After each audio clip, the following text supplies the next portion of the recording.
Welcome to smiley சமையல். இன்னைக்கு நாம இந்த வீடியோவில் என்ன பார்க்க போறோம்னா புளி மிட்டாய் எப்படி செய்யறதுன்னு பார்க்கலாம். இதெல்லாம் நாம சின்ன பிள்ளைங்களா இருக்கும்போது சாப்பிட்ருப்போம். இப்போல்லாம் மேக்சிமம் இது கிடைக்கிறதே இல்லை. நம்ம குழந்தைங்களுக்குலாம் இது கிடைக்கிறது இல்லை. ஸோ நம்ம வீட்டில் இருக்கக்கூடிய கொஞ்சமான பொருட்களை வச்சு நம்ம புளி மிட்டாய் எப்படி செய்யலாம் அப்படிங்கிறத பார்க்கலாம்.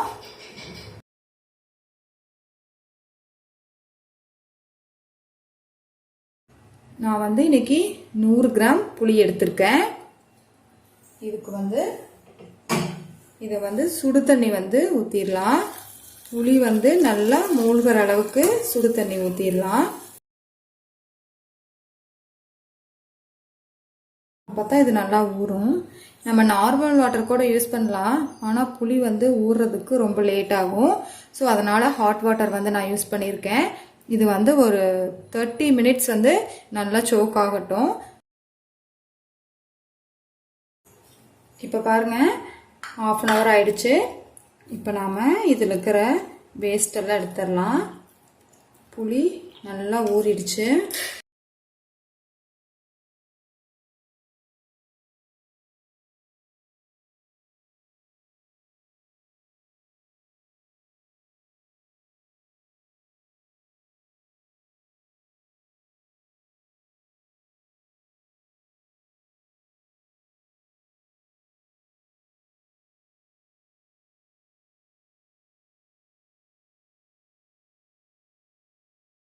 இதை நம்ம மிக்ஸி ஜாரில் மாற்றிடலாம்.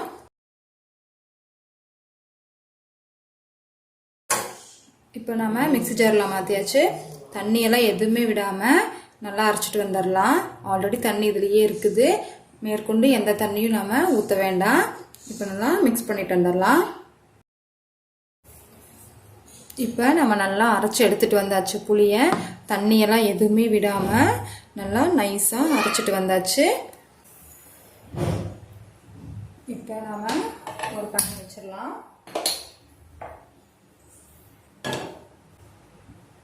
நல்லா காயட்டும்.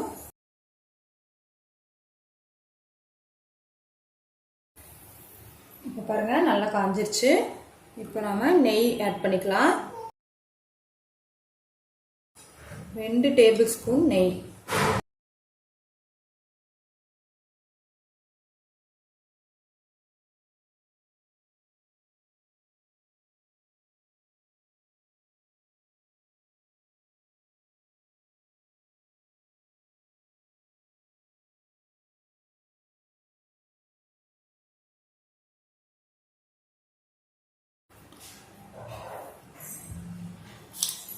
நெய் நல்லா சூடான பின்னாடி வெல்லம் நான் 60 கிராம் எடுத்திருக்கேன். இதை ஆட் பண்ணிடலாம். உங்களுக்கு இனிப்பு டேஸ்ட் இன்னும் கொஞ்சம் வேணும் அப்படின்னா நீங்கள் இன்னும் கொஞ்சம் அதிக அளவு வெல்லம் எடுத்துடலாம். ஃப்ளேம் லோலையே வச்சுக்கோங்க.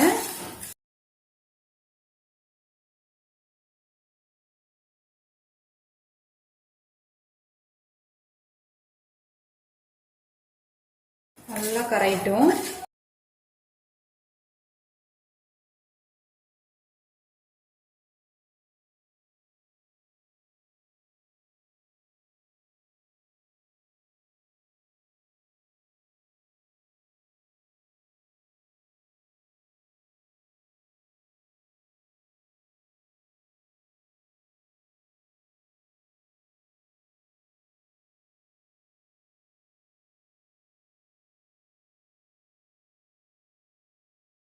நல்லா கரைஞ்சிருச்சு.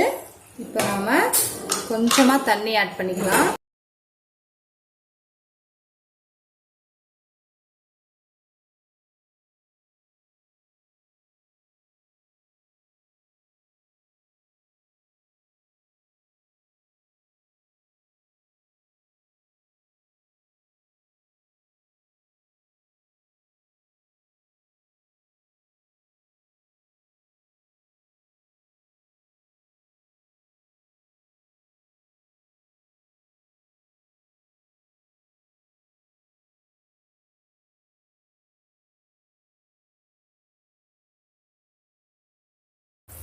நல்லா ஃபுல்லாக கரைஞ்சிருச்சு. இப்போ நாம் இந்த புளியை ஆட் பண்ணிடலாம்.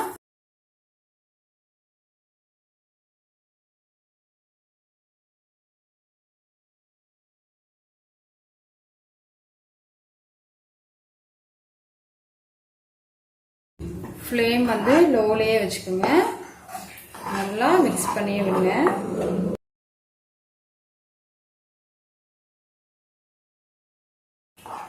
நல்லா மிக்ஸ் பண்ணிட்டே இருங்க.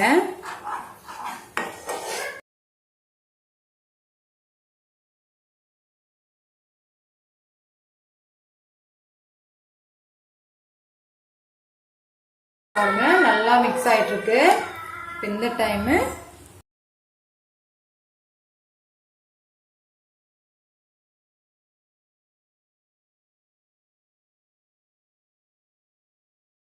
நம்ம சீரகத்தூள் ஆட் பண்ணிக்கலாம். கொஞ்சமா சீரகத்தூள்,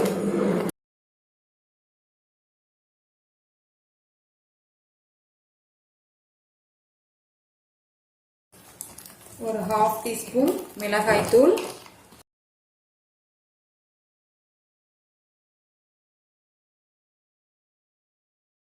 ½ டீஸ்பூன் சால்ட் போட்டு நல்லா மிக்ஸ் பண்ணி விட்டுறலாம்.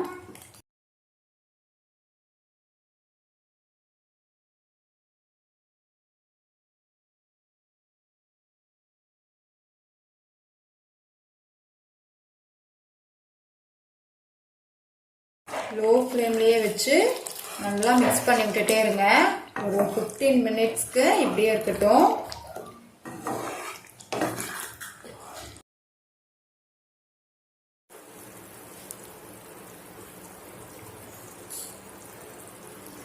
இப்போ பாருங்க ஒரு 20 மினிட்ஸ் ஆயிடுச்சு. நல்லா பதமாக வந்துருச்சு. இது பதமாக வந்துருச்சுன்னு எப்படி தெரியும்னா, இங்கே பாருங்க இப்படி ஒட்டாமல் வரணும், பேனில் ஒட்டாமல் வரணும். அப்படி வந்துச்சுன்னா நல்லா பதமாயிடுச்சுன்னு அர்த்தம்.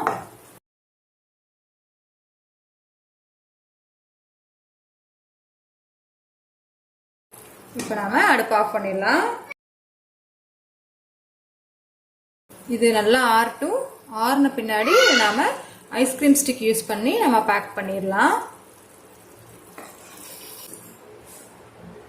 இப்போ பாருங்க இந்த புளி பேஸ்ட்டு நல்லா ஆறிடுச்சு. அதை நான் வந்து வேற ஒரு சின்ன பவுலில் மாற்றி எடுத்துகிட்டு வந்திருக்கேன். இப்போ நம்ம இந்த ஐஸ்கிரீம் ஸ்டிக்கில் அதை அப்ளை பண்ணிடலாம்.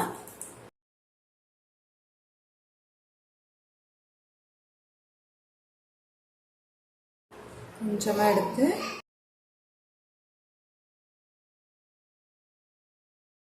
இப்படி மேலே வச்சுட்டு நம்ம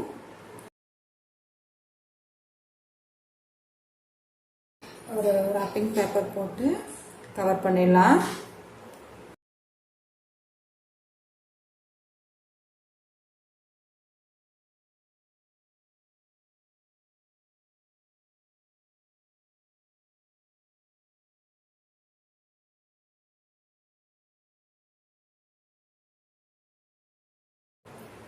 பாருங்க சூப்பரான புளி மிட்டாய் ரெடி ஆயிடுச்சு. இதே மாதிரி நம்ம மீத இருக்கிற அந்த புளியும் எல்லா ஐஸ்கிரீம் ஸ்டிக்லேயும் நம்ம அப்ளை பண்ணி இந்த மாதிரி ஒரு ராப்பிங் பேப்பர் போட்டு நம்ம அப்ளை பண்ணி வச்சிடலாம். இப்போ பாருங்க சூப்பரான புளி மிட்டாய் ரெடி ஆயிடுச்சு. ரொம்ப ரொம்ப சுலபமாக நம்ம வீட்டில் இருக்கக்கூடிய பொருட்களை வச்சே செஞ்சிடலாம். நீங்களும் இதே மாதிரி செஞ்சு பாருங்க. இன்னும் எங்கள் சேனலை சப்ஸ்கிரைப் பண்ணாதவங்க சப்ஸ்கிரைப் பண்ணுங்க, லைக் பண்ணுங்க, ஷேர் பண்ணுங்க, மறக்காம உங்க கமெண்ட்ஸை கொடுங்க. தேங்க்யூ.